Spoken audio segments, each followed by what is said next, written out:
voy a empezar con el tema de la alimentación sostenible. A ver si, ¿no? ¿Vale? Dentro del proyecto también hemos intentado recopilar un poco de información y ofrecemos unos folletos que yo os voy a explicar aquí muy someramente para que todos tengamos claro realmente cómo impacta, ¿no? Cómo impacta lo que nos alimentamos, tanto para el medio ambiente, para el cambio climático, para la salud y también para lo que es a nivel social, ¿no? Cómo lo relacionamos eso que comemos y eso que compramos para alimentarnos luego con que queremos pueblos vivos, ¿no? Que queremos que las zonas rurales no se despueblen y que haya gente también que pueda ganarse la vida ahí, ¿vale? Vamos a ir desgranando un poco todo esto, ¿vale? De entrada, y es uno de los principales objetivos de nuestro proyecto, sí que es verdad, bueno, ya sabemos todo, ¿no? El cambio climático lo estamos ya sufriendo, ¿no? Yo vengo de Cataluña y estamos con 2 años de sequía. Yo, por ejemplo, ya sé que este verano no voy a poder tener huerto porque ya nos han prohibido regar jardines y huertos, cosa que no había pasado. Bueno, tuvimos una hace muchos años, pero no a estos niveles.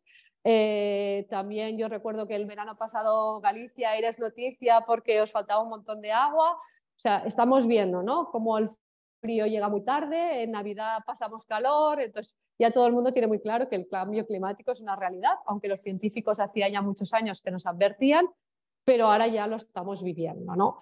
Y la alimentación es uno de los principales aspectos que impactan el cambio climático.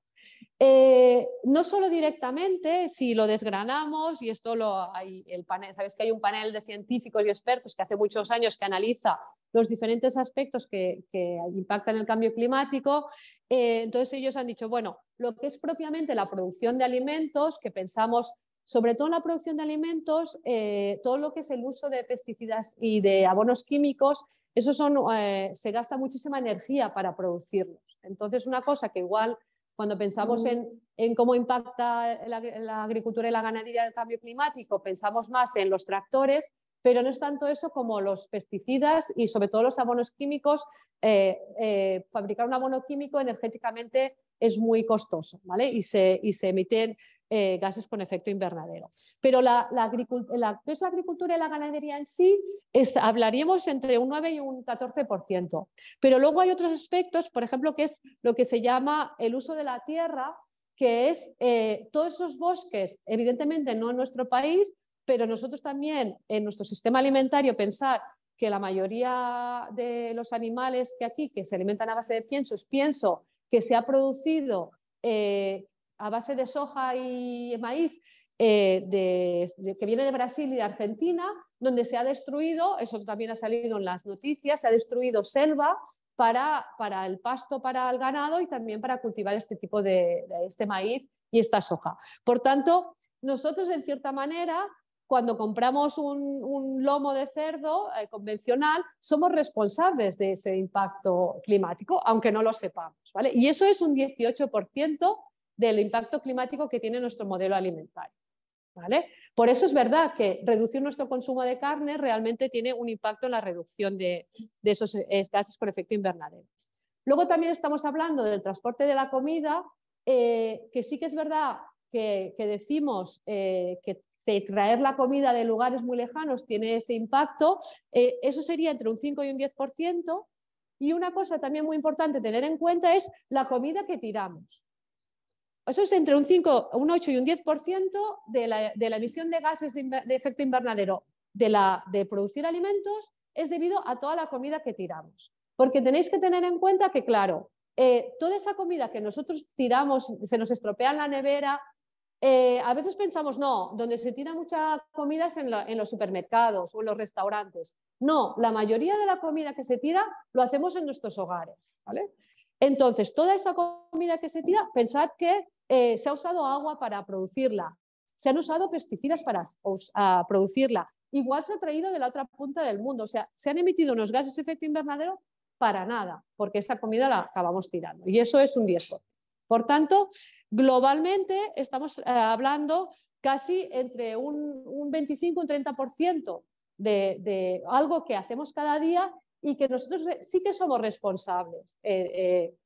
Evidentemente, a nivel político nos lo pueden facilitar o nos lo pueden complicar el adquirir, ¿no?, este nuevo modelo de dieta o de alimentación, pero en cierta manera sí que nosotros tenemos esa responsabilidad, ¿no?, de a la hora de cambiar nuestra alimentación. Bueno, respecto al impacto ambiental, seguramente también lo habéis oído hablar, la agricultura y la ganadería son las principales responsables de la contaminación difusa. La contaminación difusa es aquella contaminación que tú te encuentras en el agua, que te encuentras en el aire, que te encuentras en los suelos, te encuentras un nitrato o te encuentras un residuo de pesticida, pero tú no sabes de dónde viene. Sabes que viene de la agricultura, sabes que viene de la ganadería, pero no sabes este nitrato viene porque fulanito ha puesto un abono, ¿vale? Eso es lo que llamamos contaminación difusa. Y la agricultura es la principal fuente de esa contaminación difusa.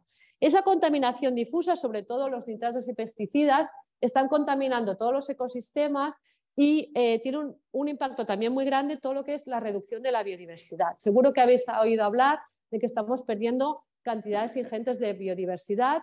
Mucha de esta biodiversidad asociada a los cultivos, ¿vale? Desde el 1980 se ha perdido un 56% de las aves, por ejemplo, o un 35% de las mariposas. También seguramente habéis oído hablar de todas las campañas que se ha hecho para proteger las abejas y los polinizadores, porque son básicos para alimentarnos y todos esos pesticidas usados en agricultura pues tienen un impacto importante. Y otra cosa que a veces nos olvidamos cuando hablamos de biodiversidad es toda la biodiversidad cultivada. Tenéis que pensar que de las miles de especies de las que nos podríamos alimentar, en realidad hay como 200 que básicamente nos alimentamos y de esas 200 igual hay 10 que son la alimentación básica de la población mundial. El arroz, el maíz, la patata, el trigo, todo eso es la producción mundial. Pero ¿qué pasa? Que muchas de esas especies, ya el maíz mucho es transgénico, por ejemplo. ¿Qué quiere decir transgénico? Quiere decir que nosotros como sociedad no tenemos el control de esas semillas, sino que es una empresa que la ha patentado y tiene el control de esa semilla. Por tanto, si hay patentes sobre esas 10 especies de las que se alimenta el grueso de la población, ¿qué pasaría si esas industrias o esas empresas decidieran que quieren incrementar el precio de las semillas enormemente de manera que solo pudieran cultivarlo algunos pocos agricultores? O sea, tienen el poder de la alimentación de todo el mundo en manos de unas... Lo hemos cedido, hemos permitido todas esas patentes, ¿no? Y hay entidades luchando para que eso no sea así. Pero toda la riqueza de variedades autóctonas, de razas autóctonas que los agricultores iban reproduciendo, que iban mejorando, todo eso se está perdiendo y estamos dejando que se pierda. De manera que, bueno, estamos ligando nuestra futura alimentación con el peligro que eso supone. Supongo que conocéis la hambruna que hubo en Irlanda ya hace muchos siglos por la patata, que vino una plaga. Pero lo curioso es que en Irlanda cultivaban mucho trigo. Los campos de trigo estaban perfectos, pero todo ese trigo se iba para Inglaterra, que eran los propietarios de las tierras irlandesas. Y los irlandeses se morían de hambre porque ellos se tenían que alimentar de las patatas que cultivaban en sus huertos.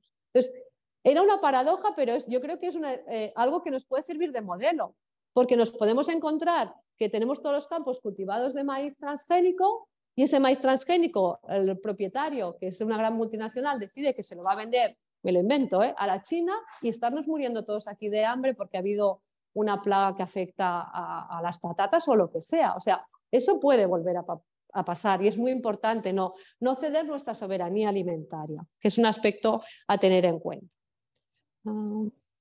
Vale, otro aspecto también, en el proyecto algunas de las recetas incluyen pescado. Nosotros creemos que el pescado siempre ha sido una de las bases de la alimentación y en España es básico, somos un país que consume mucho pescado. Pero tenemos algunos podcasts y vídeos que hablamos de ello. ¿Qué pescado elegimos? Que eso a veces también es complicado saber, ¿no? Porque la pesca en aguas distantes pues sí que comporta graves problemas ambientales y sociales, ¿no? Ir a pescar a otras zonas y esquilmar, ¿no?, todas las reservas de pescado. Bueno, el tema de, aquí hay un error, pone ganadería extensiva, pero se refiere a intensiva, ¿vale? Conoces también el tema de las macrogranjas, ¿no? Cómo esas grandes granjas lo que hacen es concentrar muchísimos animales y concentrar también toda la contaminación, todas las deyecciones de esos animales en zonas abandonadas, rurales, donde bueno, digamos, la calidad de vida de esas poblaciones con la contaminación de sus acuíferos disminuye enormemente, ¿no? Entonces, evidentemente sí, podemos comer carne, pero ¿qué tipo de carne? Carne de producción ecológica, de producción extensiva, para que el impacto de esa producción ganadera venga a complementar, porque la ganadería siempre había sido un complemento de la agricultura y esos animales se habían alimentado de lo que las personas no podían comer, ¿no? Los restos iban al cerdo, iban a las gallinas, y esos ciclos cerrados realmente son importantes y son ambientalmente importantes, porque muchos paisajes están, las dehesas o aquí lo que tenéis todos los pastos, están relacionados a la ganadería. Si eliminamos esa ganadería, todas las especies que crecen en los pastos no tendrían sitio para desarrollarse, ¿no? Sería todo bosque, y todo bosque es simplificar muchísimo la biodiversidad, ¿vale?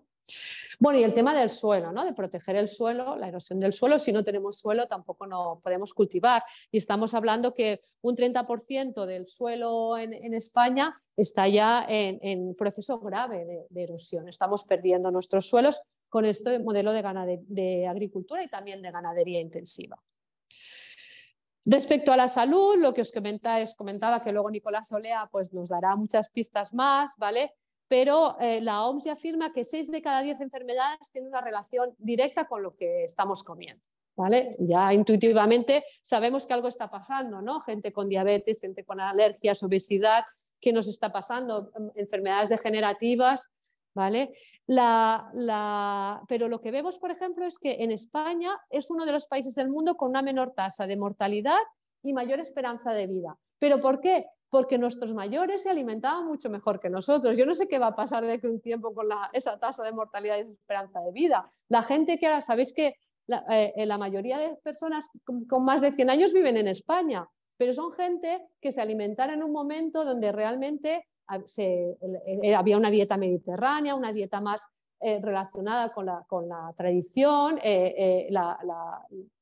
los alimentos, lo que es las verduras, la carne, el pescado, no estaba tan contaminado, ¿no? Entonces es una muestra cómo el comer bien pues nos alarga mucho la calidad y la vida, ¿no? Respecto al contenido de los nutrientes, sí que hay claramente estudios que demuestran que los alimentos ecológicos, aparte que llevan menos residuos de pesticidas, tienen una mayor concentración de determinados nutrientes, especialmente vitaminas y todo lo que tiene que ver con antioxidantes, porque muchas de esas vitaminas y antioxidantes son productos que fabrica la planta para defenderse de las plagas. Si yo estoy en un sistema intensivo donde son híbridos seleccionados para crecer a base de pesticidas, esas plantas no tienen esos sistemas de defensa que tienen en un sistema ecológico donde yo no estoy eliminando todas las plagas, sino que estoy llegando a un equilibrio para que esas plantas crezcan sanas y sean ellas mismas las que se defiendan. Y esa defensa de la planta son todos esos antioxidantes, esas vitaminas que luego a nosotros pues son mucho más nutritivas, ¿no? Bueno, el tema de los pesticidas, los nitratos, las hormonas, los antibióticos, todo eso que encontramos en residuos de los alimentos, y que la Unión Europea ya reconoce en la nueva política agraria comunitaria, ya está diciendo que se tiene que promover sistemas alimentarios donde reduzcan, ¿no? esos pesticidas, esos nitratos. Pero bueno, una cosa es lo que ponen sobre el papel y luego lo que es la realidad. Tenéis que tener en cuenta que hay análisis anuales, se cogen muestras de todos los países de diferentes alimentos y se analizan, y más o menos entre un 40-45% de los alimentos que se comercializan en la Unión Europea llevan residuos de pesticidas. No en niveles que ellos consideren preocupantes, pero bueno, si os quedáis a la charla de Nicolás, os quedará claro que mejor que no lleve ningún residuo de pesticida lo que estoy comiendo, ¿vale? Y luego también, bueno, hemos salido de una pandemia y hay investigadores y médicos que dicen que la forma de alimentarnos también ha reducido mucho nuestro sistema inmunitario y nos ha hecho, aparte del problema de la pandemia, mucho más sensible a esas enfermedades pandémicas, ¿vale? Porque no estamos preparados, nuestro sistema inmunitario está mucho más debilitado frente a esos nuevos virus. Finalmente, la soberanía alimentaria, ¿no? Bueno, lo que os he comentado al principio, ¿no? Que somos vulnerables a que dejar en manos de unas pocas empresas multinacionales toda la producción de alimentos. También estamos viendo que muchas grandes empresas invierten en comprar a través de fondos de inversión mucha tierra. Bueno, pues todo eso es tierra que se escapa de las manos de la población local, ¿no? de las personas. Es verdad que tenemos que apostar por canales cortos de comercialización, la compra directa a los agricultores, a partir de cooperativas de consumidores, de tiendas de barrio, para favorecer todo lo que es la economía local, ¿no? Y bueno, lo que os decía, ¿no? Que cada vez la agricultura está menos en manos de las familias, ¿no? Y que es importante que podamos recuperar el control, ¿no? como sociedad sobre todo aquello que nos alimenta. Bueno, pues visto este panorama de la problemática, ¿no? que tenemos con el modelo alimentario actual, pasaríamos a lo que definiríamos una alimentación sostenible. Esto es una definición de Ana Moragues, que es una investigadora de la Universidad de Barcelona. A mí me gusta esta definición porque es muy global, porque veréis que alimentarnos de forma sostenible no solo quiere decir voy a comer alimentos ecológicos o voy a comer alimentos locales. Hay gente que dice, ostras, la palabra sostenible ya está muy denostada, no hay que utilizarla porque ya no quiere decir nada. Bueno, yo me resisto muchísimo porque me da mucha rabia que nos roben las palabras. O sea, yo creo que lo que hay que defender es que la gente entienda qué quiere decir realmente sostenible y que vea que muchas veces se utiliza la palabra sostenible sin serlo realmente. Pero es que si renunciamos a esa palabra, seguro que la que busquemos para comunicar esto también la van a coger y la van voy a decir, a prostituir, ¿no? Porque es un poco esto, ¿no? Bueno, pues en esta definición la veis aquí, ¿no?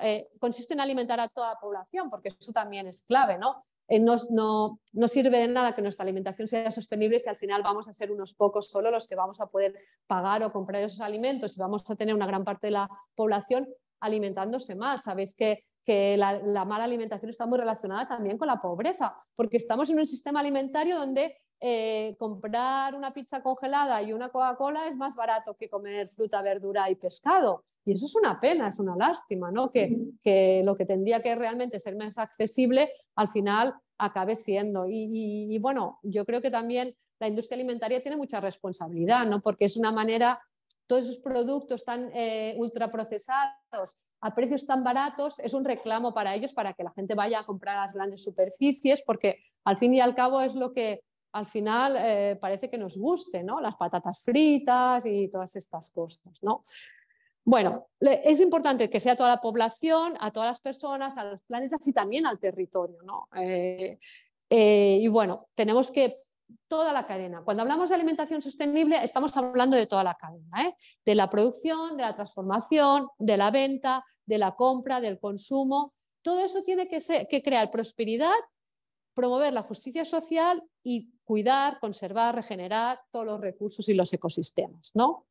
Y salvaguardar, porque por eso hablamos sostenible, la capacidad de las generaciones futuras de alimentarse también de forma sostenible. Como veis, es una definición muy completa que recoge todo lo que os he ido contando hasta ahora, ¿no? Tiene que haber alimentos sanos para todo el mundo y esa alimentación y esa cadena alimentaria tiene que repercutir en un beneficio económico, social y ecológico para todo, para toda la población, de manera que esa alimentación sea para ahora y sea para el futuro, porque si lo dejamos en manos de según quién, pues ahí vamos a estar. Bueno, entonces la alimentación sostenible tiene todas estas patas que yo he recogido. No las vamos a ver específicamente cada una de ellas, porque si no nos alargaríamos muchísimo, pero para que tengáis claro, cuando digo nosotros como Asociación Vida Sana, pero yo creo que hablando con muchas entidades que estamos trabajando y en el proyecto también aprovechamos para reunirnos con ellas y compartir experiencias, lo tenemos muy claro, ¿eh? Que cuando hablamos de alimentación sostenible incluimos todo esto, que la producción tiene que ser ecológica, ¿vale? Que el consumo tiene que ser local y de proximidad, que los alimentos tienen que ser de temporada. La temporada nos asegura que el consumo sea local y de proximidad, porque si yo compro de temporada, lo que voy a comprar es lo que está más cerca de mí, que además es lo más barato, también es lo más económico, porque bueno, ahora hoy en día, como está todo tan distorsionado, igual los tomates son baratos en invierno, pero en realidad un tomate ecológico, que a veces dicen, bueno, es que lo ecológico es muy caro, pero no. Si tú compras, igual un tomate ecológico en invierno sí que es caro, pero en la época de tomates, en agosto, en verano, pues encontramos tomates ecológicos a muy buen precio, porque es cuando más se produce, ¿no? Entonces, tiene que ser la temporada, pero de nuestra temporada, porque me hace mucha gracia una chica, una periodista que me comentaba que hizo una entrevista en una feria preguntando si comían de temporada y así, y la chica dice, sí, sí, yo como de temporada. No sé de la temporada de qué país, pero de temporada, sí, claro. Siempre es la temporada de algún país, pero dices, pues tiene razón la chica, pues no, de temporada de donde estamos viviendo es lo que hay que comer.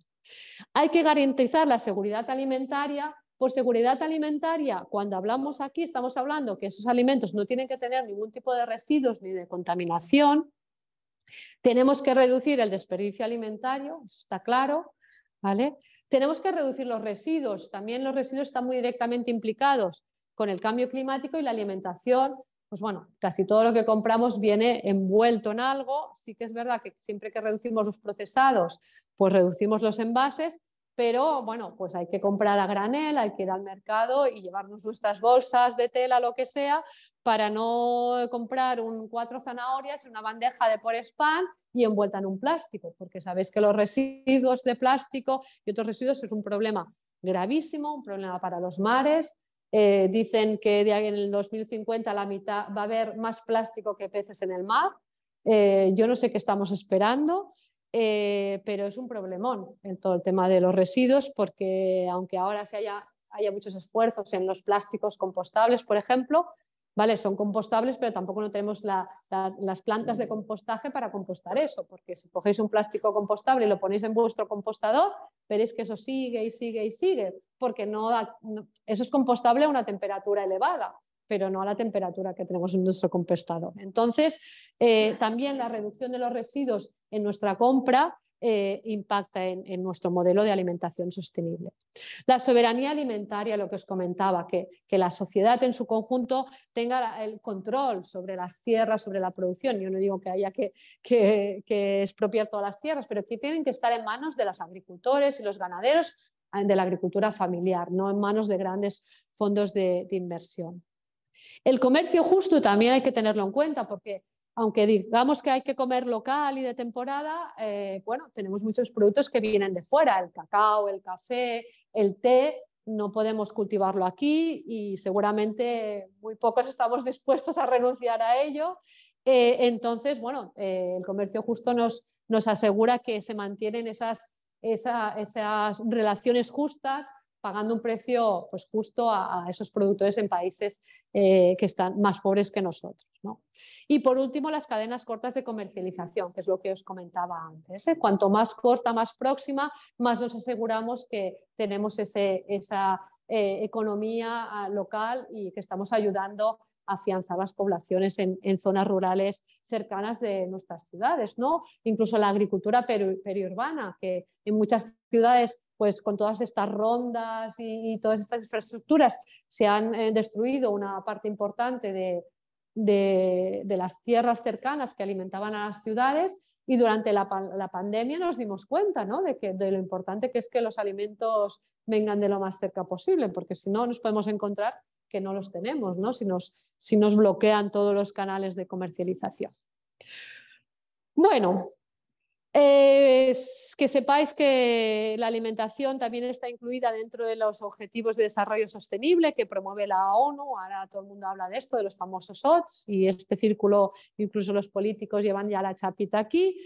Bueno, pues que sepáis que a nivel global, pues evidentemente todo el mundo tiene claro, no hay nadie que piense que no hay que cambiar el modelo alimentario. La cuestión es al final de qué manera se hará, si acabará siendo como siempre, pero con una pátina verde, o acabará realmente bueno, con un modelo que es más lo que queremos los que estamos trabajando en esto, ¿no?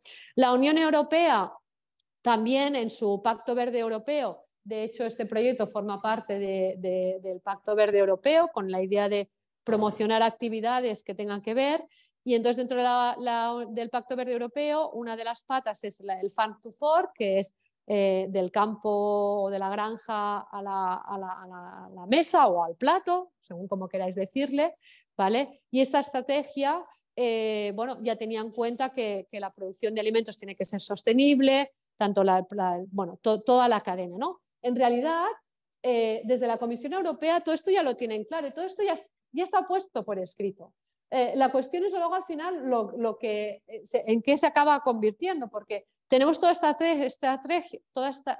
estrategia que es maravillosa, tú la lees y dices, mira qué bien, o sea, ahora las políticas van a ir todas a apoyar todo eso que estamos luchando las entidades desde hace tanto tiempo. Pero luego te das cuenta que, ay, bueno, pero es que ahora con la guerra de Ucrania, como no nos llega suficiente trigo, pues vamos a abrir la puerta al trigo transgénico que viene de Argentina o de Brasil, o al maíz que viene de Estados Unidos. O no vamos a controlar el vacuno que nos viene a Estados Unidos, que allí se permiten cosas, hormonas o así, que aquí no están, que están prohibidas y por eso muchos productos de determinados países no se podían importar.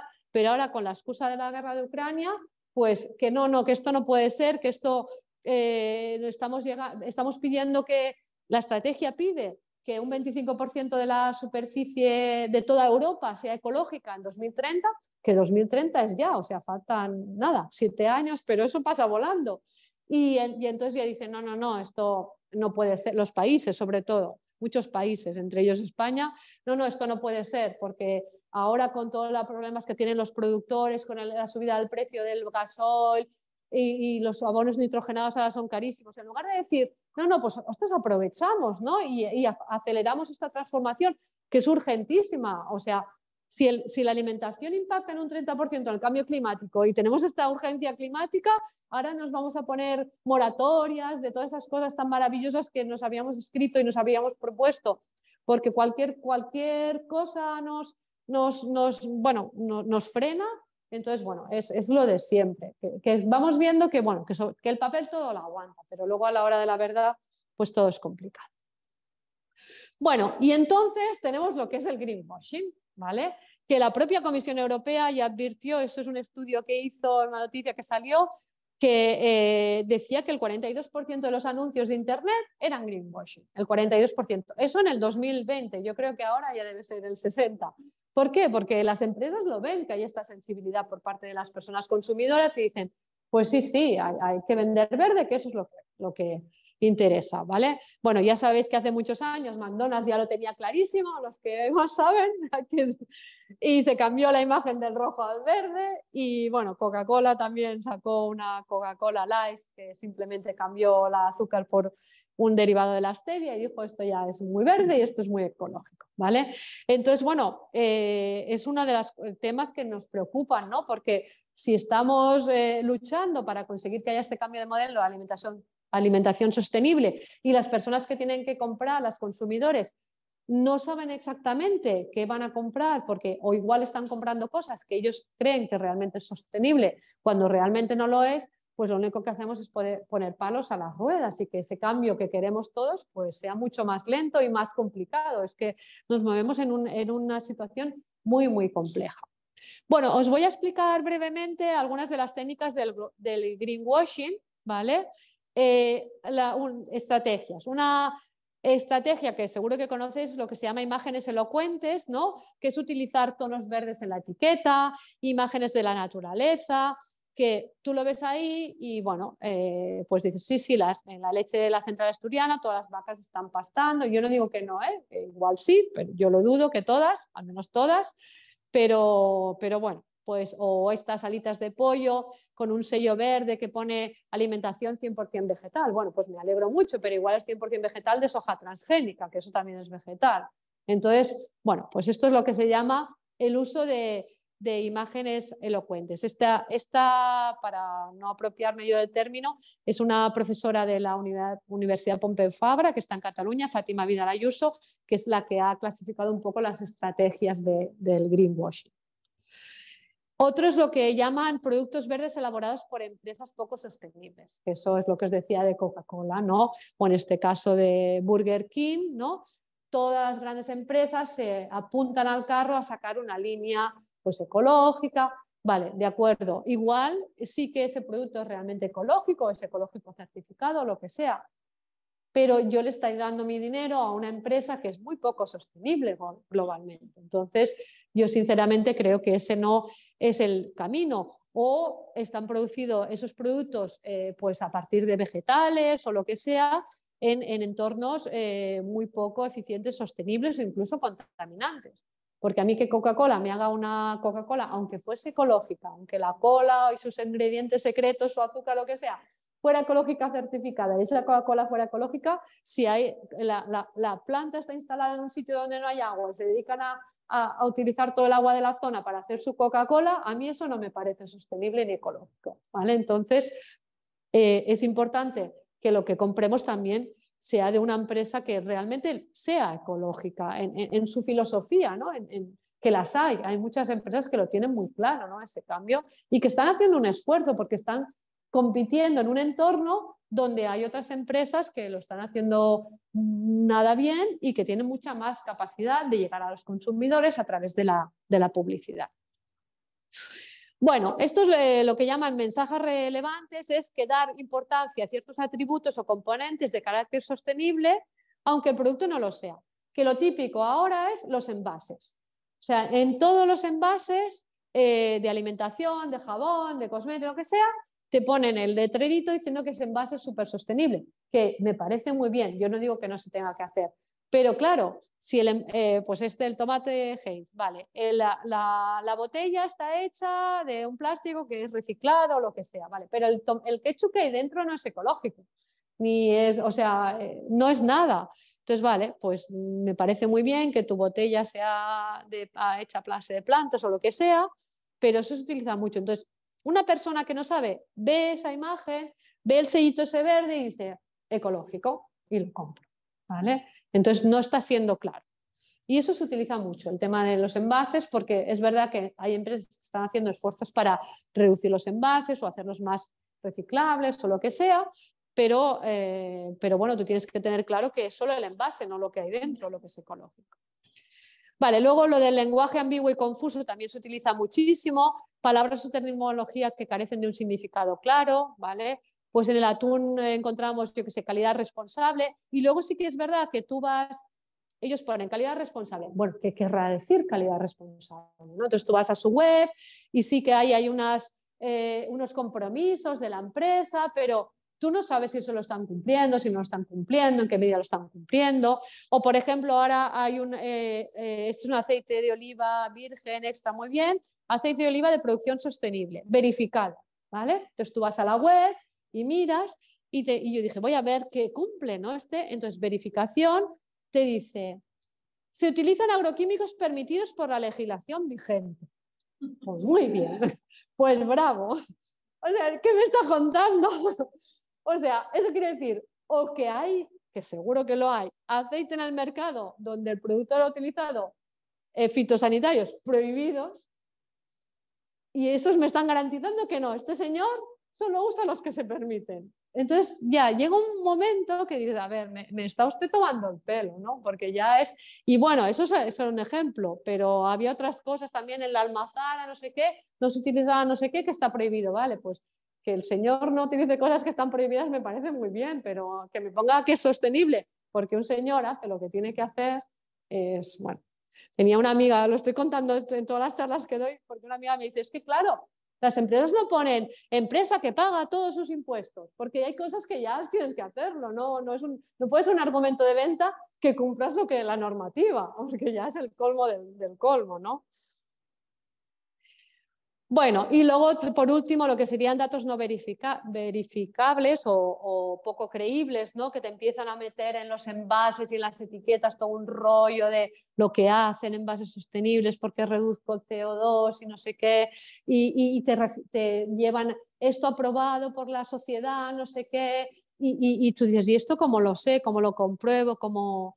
¿Vale? Entonces, muchas veces también se utiliza esto, supuestos estudios, y que no acabas de saber. Es curioso, en este país no pasa nunca, pero en otros países como en Inglaterra o Estados Unidos de vez en cuando salen escándalos de productos que se han tenido que retirar del mercado porque utilizan cosas de estas que alguien, un periodista de investigación, se ha dedicado a investigar y ha visto que era mentira. Y se entera todo el mundo. que eso es así. Pero aquí no nos enteramos de nada o no sale, porque me consta, ¿no?, que hay un observatorio de que la publicidad, y sí que nos enteramos, por ejemplo, de que han tenido que retirar un anuncio de una marca de ropa porque igual era demasiado sexista o lo que sea. Eso sí que nos enteramos. Pero del tema de alimentación no nos enteramos nunca de nada. Yo me imagino que también habrá alguien controlando que lo que dicen las empresas de alimentación es verdad o no es verdad. Pero bueno, lo tenemos complicado. Bueno, entonces muchas veces nos vemos obligados a recurrir a sellos, ¿vale? Para que realmente alguien serio nos esté diciendo que eso que estamos comprando realmente cumple. Pero es que nos volvemos locos, ¿vale? Sí que es verdad que tenemos la gran suerte que el sello de ecológico es esta hoja verde, y aunque hay otros sellos, todo el producto ecológico comercializado en la Unión Europea lleva este sello verde, producción en la Unión Europea lleva este sello verde. Por tanto, eso nos ha facilitado. Antes no era así, también era un lío impresionante saber los sellos, pero hay otros muchos sellos referidos a la alimentación que algunos están bien y otros no están tan bien, ¿vale? Sobre todo sellos de bienestar animal, que ahora se ha puesto, la mayoría de los sellos de bienestar animal que ahora se ha puesto muy de moda, lo único que te garantizan es que cumplen la normativa de bienestar animal de la Unión Europea, porque la Unión Europea ya tiene un reglamento de bienestar animal. Pero es que como no lo cumplen ni Dios, pues estos sellos lo que te certifican es que están cumpliendo la normativa. Pues muchas gracias. Entonces, bueno, es eso, ¿no? Hay otros que no, pues de comercio justo, o aquel de Fair Trade, o los de pesca sostenible. Hay algunos que están bien. Y otros, bueno, que hay que realmente saber y hacer ese trabajo de ver exactamente qué me están diciendo. También hay mucha confusión, por ejemplo, con los sellos veganos. Vegano quiere decir que no tiene ingredientes de origen animal, pero no quiere decir que no tenga ingredientes convencionales, o que tenga residuos de pesticidas, o que no tenga ingredientes aditivos. Quiere decir que no tiene. Entonces la gente dice, vegano, eso es natural. No, no tiene animal. Que no quiere decir que no haya productos veganos que sean naturales y ecológicos, que también los hay. Pero un sello vegano lo único que me está garantizando es que no tiene ingredientes de origen animal. Punto. No me garantiza nada más. Entonces ahí también hay que tener cuidado. Bueno, a los que os guste más investigar y conocer, hay un grupo a nivel mundial que se llama el IPES-Food, que es un grupo de científicos de muchas disciplinas que están impulsando precisamente que haya una movilización social para que toda la cadena alimentaria y ese cambio de modelo que estamos buscando no acabe en las manos de los de siempre y siendo business as usual, sino que realmente haya un cambio de paradigma, de modelo. Entonces ellos sacan informes muy interesantes, y en este informe, que se llama Smoke and Mirrors, lo que hacían es analizar cómo términos como agroecología, agricultura regenerativa, soluciones basadas en la naturaleza, que ahora se habla mucho, son términos que los están utilizando muchas grandes empresas, porque en realidad no hay ninguna reglamentación. Evidentemente la agroecología tiene un sentido, y tiene un sentido en determinados, sobre todo en países en África, en Latinoamérica, pero aquí cuando hablamos de agroecología, que está bien si sabemos de qué estamos hablando, pero desde ella está hablando de agroecología. Entonces, muchas veces son términos, o agricultura regenerativa, lo mismo. Hay gente haciendo agricultura regenerativa que lo está haciendo súper bien. Pero es que ya hay grandes multinacionales hablando de agricultura regenerativa. Porque como no hay nada definido legalmente, se utilizan otras palabras para generar confusión, ¿vale? Entonces ahí hay que tener cuidado. Que no nos roben más palabras, ¿vale? Bueno, entonces, ¿qué podemos hacer ya para acabar, ¿no? Para no volvernos locos? Pues nosotros lo que estamos promoviendo son estas claves, que son muy simples. Consume alimentos ecológicos locales y de temporada. Busca canales cortos de proximidad para tus compras. Aumenta el consumo de fruta y verduras y reduce el consumo de ultraprocesados. Reduce el consumo de carne y elige siempre de ganadería extensiva y ecológica si puede ser. Compra alimentos y cultivos de razas y variedades tradicionales para que no se pierdan, porque normalmente son razas y variedades más difíciles de cultivar porque son menos productivas. Elige pescados o de acuicultura ecológica o de pesca sostenible de proximidad. Reduce los envases y evita los de plástico, y deja de tirar alimentos. Entonces ya, si podemos hacer alguna, empezar por alguna, ya estamos haciendo pequeños cambios en nuestra vida diaria que nos van a ayudar bueno, a ese modelo de alimentación sostenible que es básico, ¿no? Para asegurar nuestro futuro y el de las generaciones que vendrán. Muy bien, pues muchas gracias. No sé si hay alguna pregunta.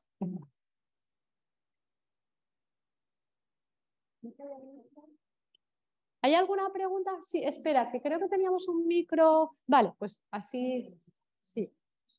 Espera, que así no se escucha. Es que si no, no te oyen.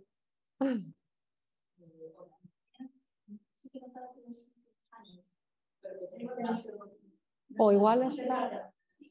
Sí. Ahora sí, ¿no? Sí. Sí, es que está flojito. Ay. No, es que cada vez creo que hay una conciencia en la sociedad más hacia el desperdicio cero y demás. Así que, para bien o para mal, en la pandemia, yo creo que movimientos pequeñitos que están sumando todos a gran cambio, ¿no? Como por ejemplo, estas plataformas, aplicaciones tipo Chuchugo, de bonos conscientes, primero como gente que intento reducir ese instrumento y cada vez soy más consciente. Sí, claro. Es verdad que este tipo de sí que hacen una labor pedagógica, yo creo que muy importante, ¿no? Sí, yo estoy muy de acuerdo contigo. O sea, yo creo que nos ha servido no solo la pandemia, porque la verdad es que la pandemia yo creo que nos sirvió para darnos cuenta de muchas cosas. También se generaron plataformas de agricultores o productores que vendían más directamente de proximidad, porque muchas cosas no podían venir de fuera. Pero yo creo que también se nos ha olvidado ya mucha cosa. Pero en el tema del residuo alimentario, yo creo que como la Unión Europea, y ahí todo el mundo está remando a una, yo creo que es un ejemplo de cuando una cosa está clara y todo el mundo a nivel políticas y personas consumidoras lo tienen claro, como no hay duda, ahí se está poniendo todo el mundo las pilas. Entonces, la plataforma que dices tú, también, por ejemplo, están apareciendo iniciativas de gente que organiza recogidas de cuando un agricultor ya ha acabado de recoger su campo y ya lo que queda ahí ya no se lo va a comer nadie, entran y recogen, y en Cataluña hay una muy chula que incluso recogen, por ejemplo, en los naranjos amargos que hay en las calles de las ciudades, recogen esa fruta y entonces luego hacen mermeladas o conservas y lo comercializan. Entonces es fruta o verdura que se tiraría porque el agricultor ya lo deja ahí porque no es comercial, ¿vale? Y eso se aprovecha. Entonces, cada vez hay más iniciativas, o los supermercados, no sé si habéis fijado, ya tienen como unas neveras, un sitio donde tienen el alimento a punto de caducar y que lo reducen de precio y tú puedes cogerlo allí. Las normativas están cambiando, hay ya un reglamento sobre desperdicio alimentario, porque muchas veces era normativa, sobre todo en cocinas colectivas, en restaurantes, que lo que no ellos estaban obligados a tirarlo. Por normativa de higiene sanitaria no podían darlo. Y tú decías, pero ¿cómo vas a tirar toda esta comida cuando ahí al lado hay gente que se está muriendo de hambre? Pero era un tema de normativa de higiene. Y todo esto ya lo están cambiando y viendo de qué manera toda esa comida que se tiraría se puede aprovechar. Y están siendo como más laxos en esas normativas sanitarias que a veces son súper absurdas porque no tienen ningún sentido, ¿no? Entonces ahí sí que yo creo que el desperdicio alimentario, como los envases, es una cosa que todo el mundo tiene tan claro, que ahí son ejemplos, ¿no? De cómo cuando las cosas están muy claras y todo el mundo, es como lo de los CFCs, cuando empezaron a destruir la capa de ozono, que todo el mundo dijo, esto hay que quitar, que a veces dicen, es que los cambios cuestan y no sé qué, y las inercias, no sé qué. Con los CFCs fue pim pam, todos fuera, y dices, pues, ¿y esto no se puede hacer con otras cosas? Pero son ejemplos de que si queremos y todo el mundo quiere y todo el mundo tiene claro, tú provocas un cambio global en nada, en pocos años. Es que en un año o dos tienes a toda la población concienciada y todo el modelo cambiado y todo el mundo remando en el mismo sentido. O sea, si queremos, podemos. Pero hay todavía, ahí sí que es verdad que en el sistema alimentario, claro, es que el sistema alimentario mueve muchísimo, muchísimo, muchísimo dinero, muchísimo dinero. Entonces ahí sí que hay unas inercias para evitar cambios que son súper urgentes. Que dices, pero ¿cómo puede ser? Es que, de verdad, cuando vas a un hospital y te dan lo que te dan de comer, dices, pero ¿cómo puede ser? Me estás enfermando. Tú aquí me tendrías que cuidar. Y eso no se cambia. Entonces, ¿pero por qué? Bueno, porque hay todas ahí unas, que si concursos públicos, y grandes empresas, bueno, cada cosa que mueves o remueves un poco de alimentación, ahí detrás hay unos grandes intereses que no conocemos en muchos, pero ahí están. Pero sí que es verdad que cuando una cosa está muy clara, los cambios pueden ser rápidos.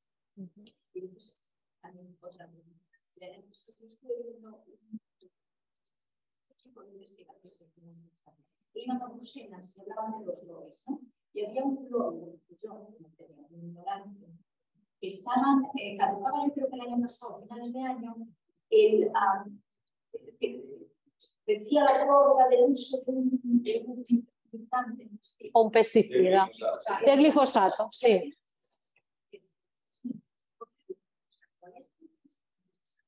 Todavía, pero después, seguido, ¿no? Me parece que era el 23 en donde la relación con la pero parece que no volvió sin hacer caso, porque con estas películas. Todavía estamos así, se prorrogó, sí, sí. Sí.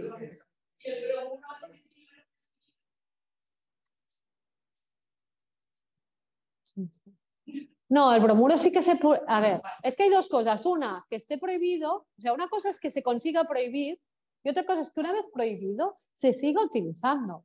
Porque además aquí hay una práctica en este país, y eso hay que denunciar, que hay productores o cooperativas o lo que sea, que cuando saben que se va a prohibir un producto, hacen acopio para seguir, porque se prohíbe la producción y se prohíbe el uso, pero claro, lo que digo yo, incluso hay una cosa que se llama como excepcionalidades, que tú puedes pedir una excepcionalidad por un uso de un pesticida prohibido, porque eso va por comunidades autónomas y puedes decir, no, en Valencia hay una plaga excepcional que afecta al naranjo y como lo único que lo controla es este pesticida que hace 10 años que está prohibido, yo pido una excepcionalidad para usarlo.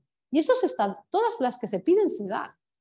Eso quiere decir que esos productos están en el mercado, existen, alguien los tiene, aunque no se estén produciendo aquí en Europa, no en otros países, que esa es otra, que con productos que se dejan se prohíben aquí, todos para afuera.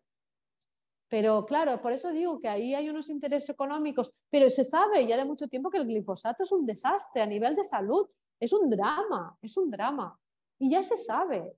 Pero es como lo del teflón de las sartenes, que ya se sabía, y dices, bueno, si os quedáis a escuchar a Nicolás, os pondrán los pelos de punta, porque dices, pero ¿cómo puede ser que cosas que se sepan desde hace años te digan, vale, como ahora ya sabemos que esto afecta a la salud, lo vamos a prohibir en 2030. Señor, en 2030 prohíbalo ya, o sea, prohíbalo, retírelo del mercado, ¿qué me está diciendo? O sea, pero vamos así con todo. Entonces, bueno, hay que saberlo y es lo poco que puedes hacer es saberlo y actuar en consecuencia, ¿no?